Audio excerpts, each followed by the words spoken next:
What's up, YouTube? This is Todd Smith 00. I've gotten a lot of requests over the last actually couple years now about how to do the shuffle and the hi-hat that I do. So I wanted to at least make a video because I get so many requests about just the shuffle. So I was gonna just make this video to show you how to do that. Now, I am not like professionally trained. I've never taken lessons. I've just basically taught myself by ear, listening to CDs and radio. So what I'm saying probably is not even correct, but I just at least want to tell you how I do it, and then you can take from it what you will. If it's all incorrect, whatever. But if it helps you, great. So I'm going to show you just a few things that I've learned and I'm still learning on the hi-hat, and then hopefully it helps you out. Okay, so like when it comes to the shuffle, there's no like shortcut. It's mainly you just gotta practice forever. I think for me it took at least like 6 weeks to 2 months to like kind of master it. When I first in the mid 90s heard 40 Ounces of Freedom, that was the first time I ever heard a rhythm section of a band before, like separate from the music. Just Bud's drums and Marshall. I think Marshall's mainly the drummer in that band, but anyway, I heard the drums, I was like, that is amazing how he's playing, just flowing so good. So, I was like any typical guy, I'm just listening to it, and I was playing the shuffle with two hands. So I just figured there's no way somebody could do it with one. So, I had these songs down, I was doing the double-handed thing. Didn't quite sound right because it's basically straight 16ths when you do two.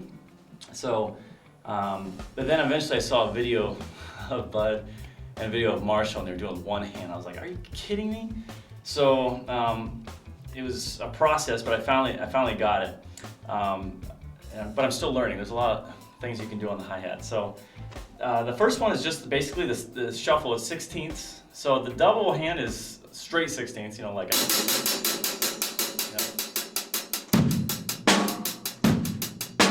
you'll see a lot of people covering like Sublime, they'll do two hands. It doesn't have the same groove to it. It's just kind of like syncopated too much. So I'm just renting this room, so these aren't my drums, they sound like crap. Actually, they sound much better than my drums, so that's probably better. So when it comes to the shuffle, it's 16ths, but it's a little delayed, so you get kind of like this sound. And for me, it's mainly, I think I hit the shaft right here first, and then the tip here second. So it's more of a... But everything's in the wrist, nothing's in the arm. I remember when I first started playing, I was just like, and I was like trying to do it from the elbow, and I just fatigued like 10 seconds into the song. So you gotta make sure you're just super loosey-goosey and just like, it's all in just the wrist. You just have to feel it. Just get the wrist going like that. And that's how you kind of get the...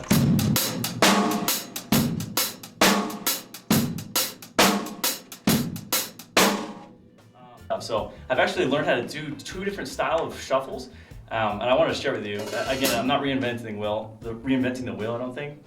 But I just want to at least show you. So I call the first one, I don't even know what the names are. I'm just going to call, the first one's more of like a driving shuffle. A lot of Sublime songs are like that. And they're more like...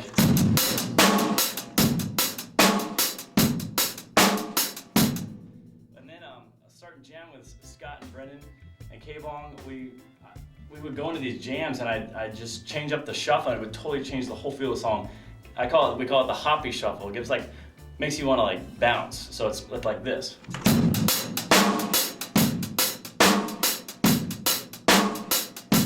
it's not really a change in tempo, but you're delaying those. There's actually more wrist movement. You're like kind of delaying the hits between, if that makes sense. So it's not.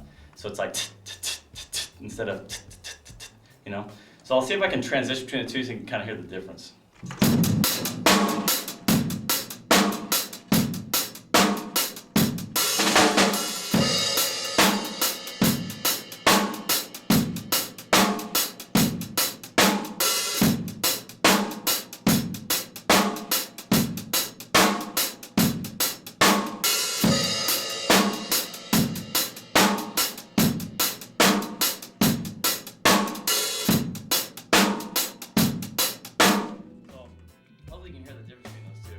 Hoppy one, it works real good with like keys, with bubbles on keys.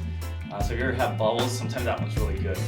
So those are the two main ones I work from.